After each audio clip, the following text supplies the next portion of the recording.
जय बोलो देवादिदेव 1008 श्री भगवान महावीर स्वामी की जय जय जय। अहिंसा परमो धर्म की जय जय जय। परम पूज्य आचार्य गुरुवर श्री विद्यासागर जी महाराज जय जय जय। पूज्य मुनिवर श्री प्रमाण सागर जी महाराज की।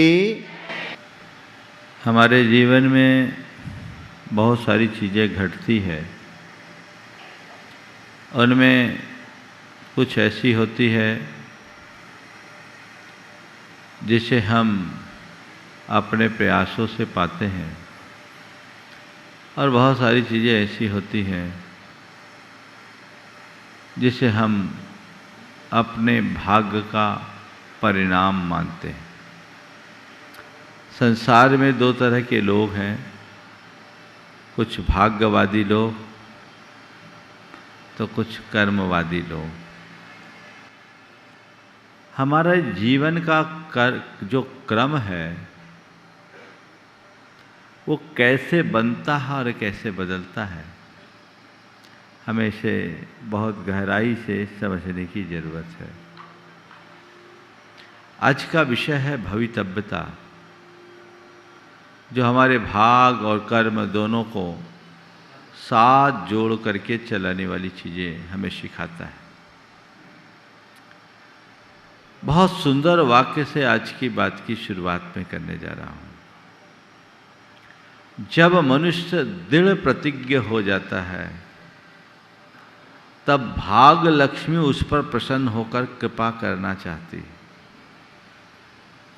जब मनुष्य दृढ़ प्रतिज्ञ हो जाता है तब भाग लक्ष्मी उस पर प्रसन्न होकर कृपा करना चाहती है। आज भाग्य की बात है। 4 बातें आज के संदर्भ में करूंगा। भाग जागना, भाग जगाना, भाग फूट जाना और भाग बदल जाना। चारों बातें भाग्य से जुड़ी हुई है। या एक जोड़ दे, भाग साथ न देना। भाग जागना, भाग जगाना, भाग साथ न देना और भाग फूट जाना। भाग बदलना और जगाना एक ही बात है। आज हम इन चारों बातों पर ध्यान रखें। हर व्यक्ति के जीवन में कई बार ऐसा प्रसंग आता है जब उसके मुख से निकलता है, आज हमारा भाग जाग गया। प्राय गुरुओं के पास आते हैं, दर्शन करते हैं, लोग गदगद होते हैं, मन में प्रसन्नता होती है, कहते आज मेरा भाग जाग गया। शिखर जी की वंदना कराए, आज मेरा भाग जाग गया। कोई अपूर्व लाभ मिला, आज मेरा भाग जाग गया। भाग जागने पर लोग हर्षित होते हैं, लेकिन कुछ लोग हैं जो प्रायः बड़े मायूसी और बेबसी के साथ कहते हैं क्या करूं, मेरा भाग ही साथ नहीं देता, है ना। जब भाग जागता है मन में हर्ष होता है, पर जिनके मन में शिकायत होती है वो कहते हैं भाग साथ नहीं देता। पर मैं आप सबसे कहता हूं, आपने कभी महसूस किया कि आपका भाग कब जगता है? भाग कब जगा? महाराज आपके दर्शन हो गए, धन्य भाग हो गया, मेरा भाग जग गया। तो अपने गांव में बैठे रहते तो भाग्य जगता क्या? कब जगा तुम्हारा भाग्य? जब तुमने वो प्रयास किया। पुरुषार्थी व्यक्ति का भाग सदैव जागा रहता है और आलसी व्यक्ति का भाग फूट जाता है। भाग को जगाना है तो पुरुषार्थी बनो, कर्मनिष्ठ बनो, कर्तव्यनिष्ठ बनो और अपने लक्ष्य के प्रति सतत अभिमुख हो करके चलो। इसलिए वाक्य कहता है जब मनुष्य दृढ़ प्रतिज्ञ हो जाता है तब भाग लक्ष्मी उस पर प्रसन्न होकर कृपा करना चाहती है। तुम्हारे जीवन में कोई भी उपलब्धि तभी घटित होगी जब तुम्हारे अंदर दृढ़ प्रतिज्ञता होगी, तुम प्रतिबद्ध होगे, तुम्हारे अंदर वैसा डिटरमिनेशन होना चाहिए।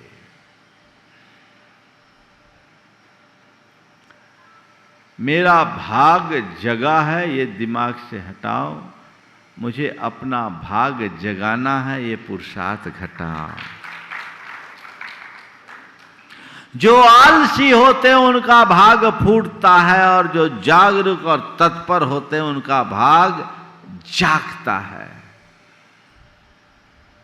अवसर तो हमारे पास हर क्षण होते हैं, लेकिन हम अपने अवसर का उपयोग कहां करते हैं।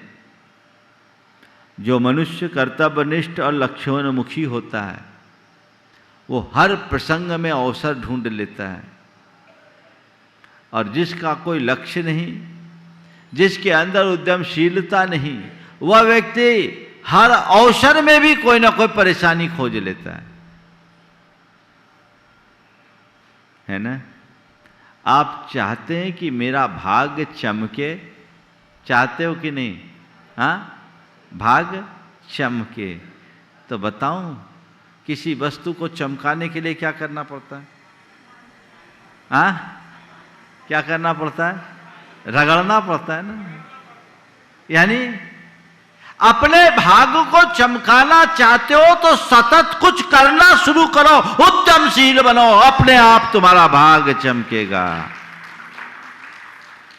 चरे वेती के सिद्धांत को साथ रख करके चलो, अपने आप सब कुछ हो जाएगा। फिर तुम्हारे मन में कोई शिकायत नहीं बचेगी। आगे बढ़ो। एक बार एक युवक मेरे पास आया, होगा कोई 28-29 साल का। अपना हाथ मेरी तरफ बढ़ा के कहा, महाराज मेरा भाग्य कभी जागेगा या नहीं? मैंने उसकी तरफ देखा और उससे कहा कि तुम जैसे तेजस्वी युवा को किसी के आगे हाथ फैलाता देखकर मुझे अच्छा नहीं लग रहा। पूछा तुम कौन हो, कहाँ से आए हो, क्या है? बताया। वो व्यक्ति यूपीएससी का 3 बार एग्जाम दे रखा, 2 बार इंटरव्यू तक चला गया, पर उसके मन में घोर मायूसी, हताशा और निराशा के भाव थे। उसे लग रहा था कि नहीं, मेरे भाग्य में कुछ है ही नहीं, मैं कर्म फूटा हूं, मेरा भाग्य मुझे साथ नहीं देता। उसके पिता नहीं थे, मां लोगों के घरों का काम करके उसको पढ़ाई। अर्थ की कमी तो उसके साथ थी ही, और कई एग्जाम्स दिए, बोले महाराज मैं एग्जाम देता हूं, कुछ नहीं कर पाता। मैंने उसे समझाया, हमने कहा तुम अपने आप को भाग्यहीन मान रहे हो, अरे यूपीएससी कॉन्टेस्ट कर रहे हो, ये कम बड़ी बात है क्या? और तुम ये बताओ कितने लोग यूपीएससी में जाते हैं? बोले लाखों। बोले प्री कितने निकालते? हजारों।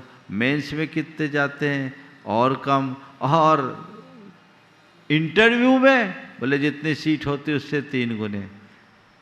तो हम बोले, मैंने बोला ये बताओ कितने लोग हैं जो प्री में ही नहीं निकल पाए? तुम तो भाग्यशाली। बोले मैंने 3 अटेम्प्ट में प्री निकाल लिया, 2 अटेम्प्ट में मेंस भी निकाल लिया। हम बोले तुम कितने भाग्यशाली हो कि तुम यहाँ तक पहुँच गए और फिर भी कह रहे हो कि मेरे भाग्य में कुछ लिखा नहीं। हम बोले ये तुम्हारी बहुत बड़ी कमी है, अपने आप को अंदर से जगाओ, भूलो। अभी तुम्हारे पास अवसर है, अनुकूलता, और आगे बढ़ो। जब 2 बार तक तुम इंटरव्यू फेस कर गए तो तीसरी बार में हो सकता है सिलेक्शन हो जाए। हारते क्यों? महाराज अब मेरी हिम्मत नहीं होती, थक गया हूं, अब हमारे खर्चे पानी की व्यवस्था नहीं होती है, कैसे? बोले रे अपना जीवन तो एक रिक्शा चलाने वाला भी चला लेता, अखबार बेचने वाला भी कर लेता है। तुम क्यों ऐसे हताश हो? अपना खर्च निकालने के लिए क्या होगा? तुम्हें घंटे 2 घंटे का समय देना, तुम 4 बच्चों को कोचिंग करा दोगे, ट्यूशन पढ़ा दोगे तो तुम्हारा काम हो जाएगा। मैंने उसके मन में उमंग भरा और मैंने उससे कहा, हाथ की लकीरें देखकर जीवन की उन्नति नहीं होती, अपने लक्ष्य को सामने रखकर चलने वाले लोग ऊंचाई छूते हैं। लकीरें मत देखो, न किसी से पूछो, अपने आप को बदलो। मेरे संबोधन से उसके मन की उमंग जागी।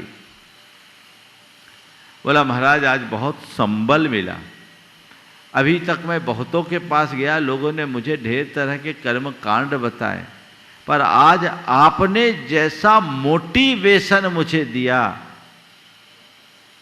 उससे महाराज अब उम्मीद जग गई, बहुत एनर्जी मिल गई। अब मैं करता हूँ। अभी तक तो मैंने छोड़ दिया था कि ऐसा कुछ नहीं करना, और मन में सुसाइड करने तक का मन बन गया था। महाराज आशीर्वाद दो, मैं करूँगा, मतलब पूरी ताकत से कर, और एक सोच के मुझे IAS निकालना है, आगे बढ़ेगा। उसने अगला अटेम्प्ट दिया, उसका सिलेक्शन हो गया और कस्टम एक्साइज में भी पदस्थ है। आकर बोला, महाराज वाकई में आपने मेरा भाग्य जगा दिया। मैंने कहा, मैंने तेरा कोई भाग्य नहीं जगाया, मैंने तेरा विश्वास जगाया। तेरे विश्वास ने तेरे भाग्य को बदल दिया। अपने अंदर विश्वास होना चाहिए। भाग्य का रोना मत रो। महाराज भाग्य होता नहीं क्या? मैं ये कहाँ कह रहा हूं भाग्य नहीं होता, भाग्य होता है, पर जो भाग्य को भरोसे बैठा रहता उसका कुछ नहीं होता। प्रयास करो, मेरे भाग्य में क्या है मुझे पता नहीं, पर मुझे क्या करना है इसका मुझे सदैव पता होना चाहिए। मेरे सामने केवल मेरा लक्ष्य होना चाहिए, बाकी चीजें तो आनुषंगिक अपने आप आएगी और घट जाएगी। तो भाग्य जगता है संयोग से, और भाग्य जगाया जाता है पुरुषार्थ से। हो सकता है बाई चांस कोई सड़क चलते व्यक्ति को कोई बड़ी निधि मिल जाए, ये उसके भाग्य के जगने का दुख तक है, लेकिन कोई व्यक्ति अपना प्रयास करके जमीन से आसमान को छू ले तो वो व्यक्ति भाग्य जगाने वाला होता है। दुनिया में बहुत सारे लोग हैं जो अत्यंत साधारण से ऊंचाइयों को छूने वाले लोग हैं। एक स्टारबक्स की कहानी आप सबने सुनी होगी, जो होटल में वेटर का काम करता था, आज हजारों करोड़ का कारोबार कर रहा है। सुनते हैं कितने सारे स्टोर्स हो, रेस्टोरेंट्स है उसके। ये उसके भाग्य जागने से हुआ या भाग्य जगाने से? किसी करोड़पति के घर में जन्मना तुम्हारा भाग्य हो सकता है, लेकिन साधारण व्यक्ति के यहां जन्म लेकर के करोड़पति बन जाना तुम्हारे पुरुषार्थ का प्रतिफल है। ये भाग्य जगाना है। अगर तुम अपने जगे हुए भाग्य के भरोसे बैठे रहोगे तो वहीं सिमट के रह जाओगे, लेकिन अपने भाग्य को जगाने का पुरुषार्थ करोगे तो ऊंचाई को छू दोगे। ऊंचाई को छुओ। बहुत से लोग हैं जिनका भाग्य जगता है, लेकिन उनकी करनी से भाग्य फूट जाता है ना? बहुत से कर्म फूटे होते देखते हैं। अच्छे घर में उत्पन्न हुआ, अच्छी सब धन संपन्नता, अच्छी रेपुटेशन, अच्छा संस्कार, सब कुछ, पर ऐसा आलसी व्यक्ति बैठा, संस्कारहीन व्यक्ति, उद्यम शून्य व्यक्ति। कई लोग हैं जिनको बोलते तखत तोड़ने वाले हैं। एक कहावत है, क्या क्या बोले, जिंदगी भर तखत तोड़े, बैठ के खाए, संपत्ति बेचे और ख़त्म किए। यही किए। बहुत हर गांव शहर में 2-4 ऐसे नमूने मिलते हैं तखत तोड़ लोगों के, है ना? वो तखत तोड़ कहलाते हैं। अब वो कुछ नहीं है, बस कुछ नहीं किया, वो तो तख्ता तोड़ा और कुछ नहीं किया, अपना जीवन पूरा किया। ऐसे लोगों को बोलते हैं उनका भाग्य फूटा है, कुछ कर नहीं पाए। साधारण स्थिति में जन्म लेकर असाधारण अवस्था को प्राप्त करना भाग्य को जगाना है, और असाधारण स्थिति में जन्म लेकर के अपने आप को नीचे ले आना, भाग का फूट जाना है। तो भाग को जगाइए, भाग को फूटने से बचाइए। मेरा भाग्य जागे, ये पुरुषार्थ मेरा होना चाहिए।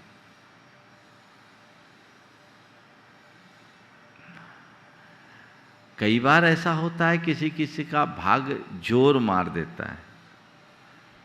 है ना, पर इसके भरोसे ज्यादा दिन बैठना नहीं। बुंदेलखंड का एक कहावत है, जब भाग मारे जोर तो कोदो नींदे चोर।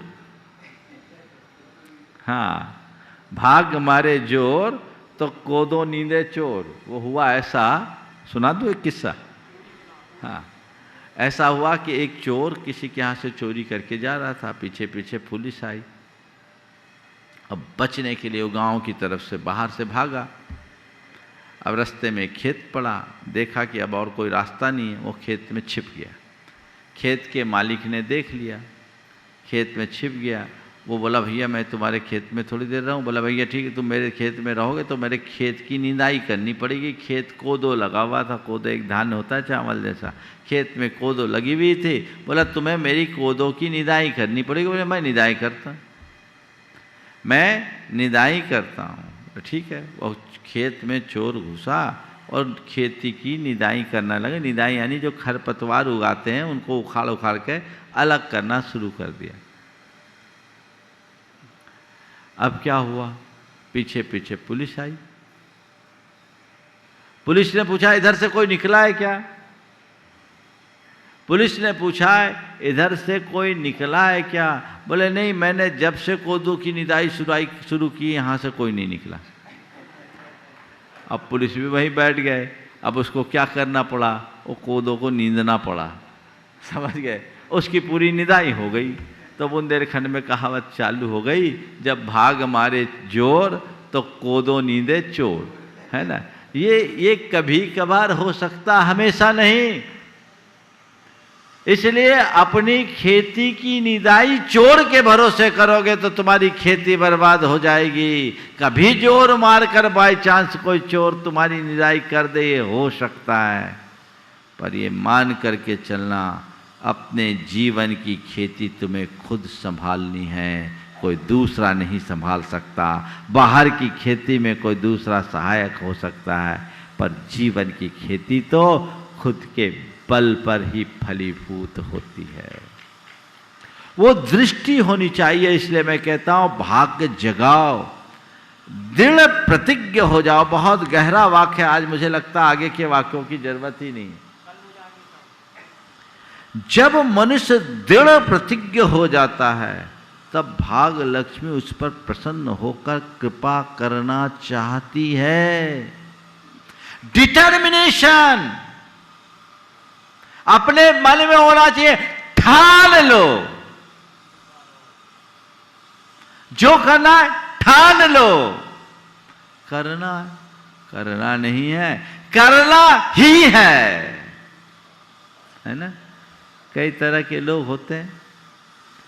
एक रेस्टोरेंट में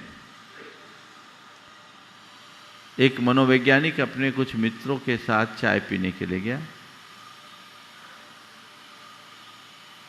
तो वहाँ उससे आगे की टेबल में 3 लोगों ने चाय पी, और तीनों ने चाय पीने के बाद कप को, एक ने कप को उल्टा रखा, दूसरे ने कप को सीधा रखा, और तीसरे ने कप को लेटा दिया। मनोवैज्ञानिक के मित्रों ने पूछा कि देखो, तीनों ने बराबरी से चाय पी, पर तीनों की प्रतिक्रियाएं अलग अलग है, इनकी किस मानसिकता का द्योतक है? तो बोला, देखो, जिसने चाय के कप को पलट दिया वो इस बात का द्योतक है कि उसके लिए चाय पर्याप्त हो गई, उसे चाय और नहीं चाहिए। कप को सीधा रखा है, वो ये बता रहा है कि चाय अभी और मिल जाए तो अच्छा है, उसे और चाय चाहिए। और जिसने तीसरा लेटा के रखा, बोलो बीच का है, मिल जाए तो ठीक, ना मिले तो ठीक। मिल जाए तो ठीक, ना मिले तो ठीक। मैं आप सबसे कहता हूं, अगर जीवन के क्षेत्र में उपलब्धियों के मुकाम तक पहुंचना चाहते हो, अपने कप को हमेशा सीधा रखो, उल्टा नहीं। कप को सीधे सीधा रखो जिससे आगे बढ़ सको, तब तुम्हारे जीवन का उत्थान हो सकेगा और तभी तुम अपने जीवन में कुछ हासिल करने में समर्थ हो सकोगे। इसलिए जो करना है करना नहीं, करके ही दम लेना है, करके छोड़ना है, करके रहना है। ऐसा डिटर्मिनेशन, दृढ़ प्रतिज्ञा, वही सफलीभूत होता है। लेकिन जब मनुष्य में शिथिलता आ जाती है तब भाग लक्ष्मी उसे छोड़ने को तत्पर हो जाती है। शिथिलता अपने मन में मत आने दो, सक्रिय बने रहो। जब तक तुम्हारी सक्रियता होगी तभी तक तुम्हारी तेजस्विता होगी। आपने जुगनू को देखा? जुगनू जब तक सक्रिय रहती है उसकी चमक होती है, दिखती है ना? हाँ, एवं डायमंड से भी ज़्यादा चमक होती कि नहीं होती? हाँ, पर कब तक? जब तक वो सक्रिय हो। जुगनू एक जगह बैठ जाए तो उसकी सारी चमक खत्म। मैं भी तुमसे कहना चाहता हूं, अपने जीवन की चमक को बनाए रखना चाहते हो तो सक्रिय बने रहो, रंच मात्र भी शिथिल मत हो। यह शिथिलता तुम्हारी चमक को समाप्त कर देगी। एक्टिव बनना चाहिए, तब जीवन का कुछ अच्छा लाभ ले सकते हैं। भाग फूटने की बात है तो आलसी लोगों का भाग फूटता है और उद्यमी व्यक्तियों का भाग जगता है। और जब भाग फूट जाए तो क्या होता है? दुर्भाग्य शक्ति को मंद कर देता है, परंतु जब भाग लक्ष्मी कृपा दिखानी चाहती है तो पहले बुद्धि में विस्फूर्ति कर देती है। दुर्भाग्य शक्ति को मंद कर देता है। जब तुम्हारा भाग फूटेगा तो तुम्हें कुछ नहीं सुहाएगा, है ना? कुछ नहीं सुहाएगा, अच्छा ही नहीं लगता, व्यक्ति उल्टे उल्टे रास्ते पे जाएगा। लेकिन जब मनुष्य के अंदर उसका कुछ अच्छा होने को होता है तो सबसे पहले बुद्धि में विस्फूर्ति, यानी बुद्धि जब तक तुम्हारी एक्टिव नहीं होगी, तुम्हारा मन तैयार नहीं होगा, तुम्हारी मानसिकता तैयार नहीं होगी, तुम्हारी मनोदशा अच्छी नहीं होगी, तब तक तुम कुछ भी नहीं कर सकते। समझ गए? संस्कृत में से बहुत अच्छे वाक्य में लिखा, सक्ते ह्रासो मनुष्यानाम दुर्भाग्यात् संप्रजायते बुद्धे स्फूर्तिस्तु लोकानाम जागृते पुण्य कर्मिणी। जब तुम्हारा पुण्य जागा तो तुम्हारी बुद्धि अच्छी होगी, बुद्धि में स्फूर्ति आएगी। अगर तुम्हारी बुद्धि ठीक काम कर रही है तो समझना मेरा भाग्य जागा हुआ है। और सब कुछ खो भी गया तो चिंता मत करना, धन खो जाए चिंता मत करना, प्रतिष्ठा खो जाए तो चिंता मत करना, संपत्ति नष्ट हो जाए तो चिंता मत करना, शरीर का स्वास्थ्य बिगड़ जाए तो चिंता मत करना, और कोई नुकसान हो जाए तो अपने भाग्य का रोना मत रोना। देख ले तुम्हारी बुद्धि अगर सही है तो समझ लो अभी मेरा भाग्य जागा हुआ है, और इस बुद्धि के बल पर सब खो करके भी मैं पा सकता हूं। मेरी बुद्धि यदि है तो इस बुद्धि के बदौलत सब कुछ खो करके भी मैं पा सकता हूं, और मेरी बुद्धि बिगड़ गई, निष्क्रिय हो गई तो सब कुछ होने के बाद भी सब खो सकता हूं। दुनिया में ऐसे अनेक उदाहरण हैं, ऐसे बुद्धिहीनों के, ऐसे मंद बुद्धि लोगों के, जिनने अपने पास आए हुए अच्छे अच्छे अवसरों को भी अपने हाथों से गंवाया है, और अब आज अपने भाग्य का रोना रो रहे हैं। भगवान से एक ही प्रार्थना करो, भगवान मुझे ये मिल जाए वो मिल जाए, ये सब प्रार्थना कभी मत करो। ये सब अज्ञानी लोग भगवान से प्रार्थना करते हैं। भगवान से प्रार्थना करना है तो केवल और केवल एक प्रार्थना करो कि हे प्रभु मुझे सद्बुद्धि दो। तुम्हारे पास सद्बुद्धि होगी तो तुम सब कुछ पालोगे, और सद्बुद्धि नहीं तो सब कुछ पा करके भी खो दोगे। तो अपनी सद्बुद्धि को जगाए, भाग्य साथ नहीं देता, ये रोना मत रोए। फूटे हुए भाग को जगा के बता दिया मैना सुंदरी ने। भाग्य ने उसे कोढ़ी पति दिया, पर लोगों की नजर में उसका पति कोढ़ी नहीं परमेश्वर था, और उसने उस कोढ़ी पति को भी कंचनवर्णी कामदेव में बदल दिया। हो सकता है भाग्य तुम्हें धरातल पर ले आए, पर तुम्हारा पुरुषार्थ तुम्हें शिखर पर पहुंचा सकता है,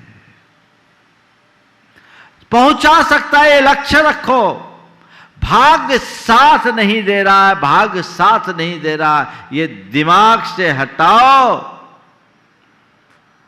मुझे जहां जाना है, जो पाना है, जहां पहुंचना है, सदैव केवल उसको सामने रखकर चलो। भाग्य की बात मानना बंद कर दे क्या? मैं ये नहीं कहता। भाग्य की बात तब मानना जब मन हताश होने लगे। पहले तो पुरुषार्थी बनो, उद्यमी बनो, आगे चलते चलो, चलते चलो, चलते चलो। सब चीजें अपने आप सहज रूप से घटित होने लगेगी और हमारे जीवन का पथ प्रशस्त होगा। तो आज की 4 बातें, भाग जागना, भाग को जगाना, भाग साथ न देना और भाग फूट जाना। नीचे की 2 बातें अगर रखोगे तो जीवन में कुछ नहीं कर पाओगे, और ऊपर की 2 बातें अगर रखोगे तो जीवन में सब कुछ पा जाओगे। उसमें भी पहली बात तुम्हारे हाथ में नहीं है, तुम्हारे हाथ में तो नंबर 2 की बात है, वह है भाग को जगाना। मुझे भाग जगाना है और अपने जीवन को आगे बढ़ाना है। यही कर, इतना ही कहते हुए आज समय आप सबका हो गया। बोलिए परम पूज्य आचार्य गुरुवर श्री विद्यासागर जी महाराज।